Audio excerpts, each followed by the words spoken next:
Heading off to Mailbag. By the way, if you have stuff to mail, to set, like weird stuff, TITR@netradio.network. Yep. Look at that. Over. Do you know I remember that? And it's not even written on my screen. Well, it is on my screen somewhere, but I've got so many freaking things open. I don't know where it is. But anyway, NetRadio. Actually, I tape things to the top of my monitor. TITR at netradio.network. I've got this that I just sit in front. Yeah. Look. It's funny. I have to look. Otherwise, I'm looking at an outdated calendar. Yeah. Isn't that hilarious? Yeah, I need a new calendar, by the way. Something big enough to write stuff on that I never do, but so I can see the numbers from here. There you go. Anyway, I'm sorry. Go ahead. Okay, we're in Mailbag. Here's a cute one from YouTube. Daniel Darcy has subscribed to us on YouTube. Daniel, you rascal. We hardly knew you or something. What would Darcy be? Would that be Irish? I can't do Irish. Would that be? I can't do Swedish. I can't do East Coast or West Coast. How Southern. Are you with Lithuanian? Never heard it. Uh-huh. Well, I have, but they're usually speaking Lithuanian, so I have no idea. It's just not worth it. Okay. Before I do my last one, do you want to do yours? Oh, Michelle sent me something. My darling daughter-in-law, sister-in-law. And I looked at this. What do you need to tell us, Tom? I don't quite understand. Shut up. I don't quite understand what. She used to get me in such trouble when we were first married. Oh. You were married to her? No, when Robin and I were first married, she was still in high school. Oh, okay.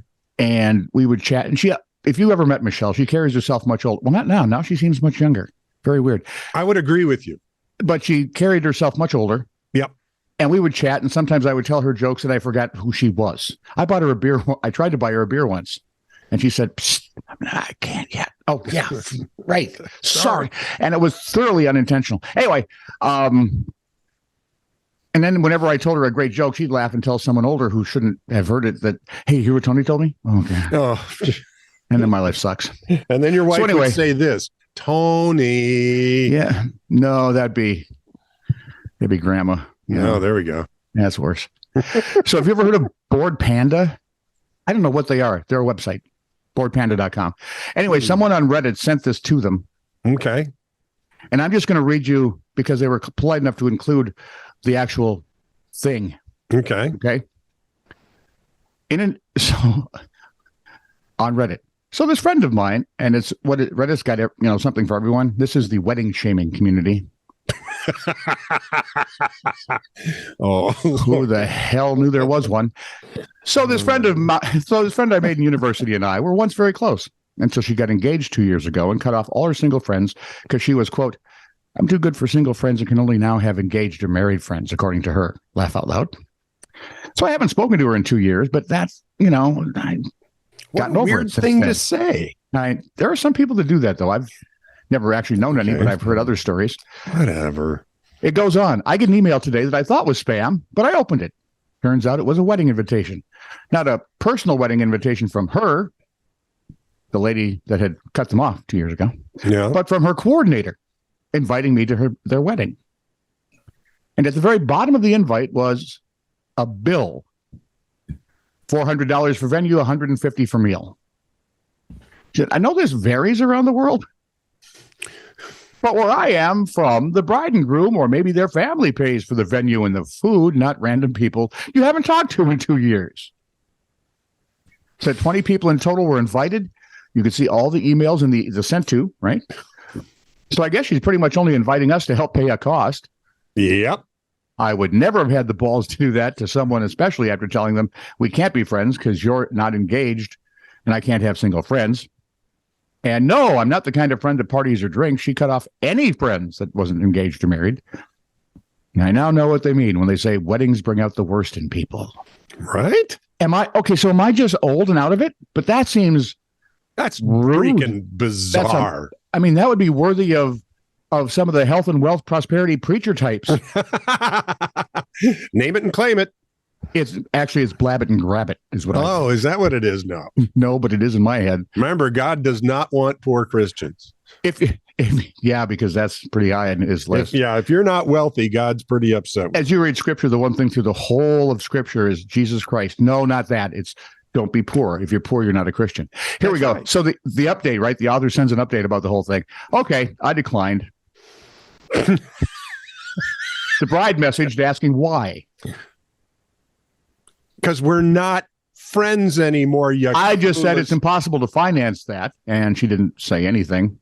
Spoke to a mutual friend, and that friend isn't going, but told me about the mandatory payment prior to the invitations going out, because basically, like other users here suggested, I was like plan C of people to invite. Yeah, sorry. By the way, everyone in the wedding party is not paying. So I was like a last resort type, basically to cover bills, I'm guessing. Since we're all in our early 20s, not everyone who she invited was able to pay in the first place. So, yeah, she was like, who's next on the list? They're in their early 20s. 23, 24, yeah. And they've been engaged for 2 years. Yeah. You're getting married. Oh, my Lord. And apparently some people are being invited to pay the bill. Yeah. I love it. As for everyone wondering who the fiance is, none of us have met him. Not even maybe it's not even the same guy as 2 years ago. Not even the mutual friend that I talked to, but she was in a charge of a club at our university, and I've heard he's kind of a jerk. You know, if you spell jerk with a D and a K. Yeah, right. Yeah. So I guess she realizes you can't just cut friends off and send them that years later. Well, it sounds like a match made in heaven, because I think this gal's a jerk too. I can't figure out who this. I'm thinking apparently idiots find each other.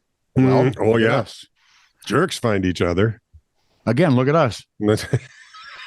Anyway, I just had to share that because I'm really. Am I nuts? That seems so out of line. Oh yeah, no, you're not nuts. It is incredibly out of line. And I don't mean you to take this wrong, but coming from you, that means almost nothing. Quit quoting Firefly to me. I love Firefly. I just watched it a couple weeks ago, so I remember some. It's all right in front of you. Well, must be bad guys. That went well. That's my favorite opening to a show. That is ever. The best opening of a show ever. Yes, naked guy sitting on a rock in the middle of this desert area. Well, that went well. So apropos of This Is True Really News, episode 536, the headlines were the fatal wedgie. The people who upped their Halloween game. Kids Corner and best car parks. And from our man in Liverpool, Patrick Reed, who you slandered, I will say. I did? Yeah, slandered his speech, right? Sure. What did I do? You called him Britain's dullest person. No, until I read the rest of the story and found it wasn't him. You just assumed. I just thought, sure. He listened to us, for crepe's sake. How great. Tony. Britain's dullest person, eh? Let me tell you, I just had a boiled egg for breakfast. Want to think again? I sit corrected. I don't know what I was thinking, Patrick. I apologize for because if you go out on that limb with a boiled egg in Britain. Yeah. Oh, yeah. Okay, does anyone in Britain actually have the full English breakfast, which looks really good, but like I'd never get out of the chair in time for lunch? What's the full English? It's a couple eggs, beans, usually sausage, bacon, like dozens of things. If you put a gun next to it, it's an American breakfast and coffee, it's an American Texas breakfast, and that'd be okay. Does anyone actually ever eat that except for, tourists? Because it looks like one of those breakfasts you'd have on the farm before you had to actually go work. That's exactly what I was thinking. Hey, these guys, woof, they're going to need it, especially if they were drinking the night before. That's why there's always a shot glass next to it. And they may have been. One can never tell. All right. Off to Although if you go into a room and it smells like a brewery and three guys are sleeping on the couch, the chair, and the floor, it is a brewery, or was. For a while. It's processing. Off to the stories.